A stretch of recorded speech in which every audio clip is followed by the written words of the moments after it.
ஆதியாகமம் புஸ்தகம் 1ஆம் அதிகாரம் 26, 27, 28 வசனங்கள் இப்படியாக சொல்லுகிறது. பின்பு தேவன், நமது சாயலாகவும் நமது ரூபத்தின்படியையும் மனுஷனை உண்டாக்குவோமாக.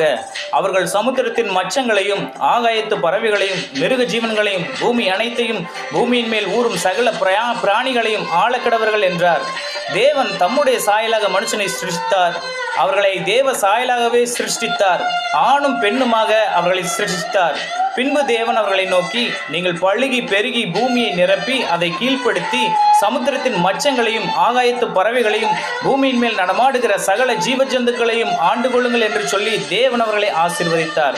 ஆமாங்க, தேவன் கொடுத்த அதிகாரத்தை பிசாசினால தாங்கிக் கொள்ளவே முடியலைங்க. எனவே தேவனுடைய சாயலில் உண்டாக்கப்பட்ட மனுஷனிடத்திலிருந்து அதிகாரத்தை தட்டி பறிக்கும்படி மனுஷனை பாவத்தினாலும் அசுத்தத்தினாலும் கட்டி அடிமைப்படுத்த பிசாசு நினைத்து கொண்டு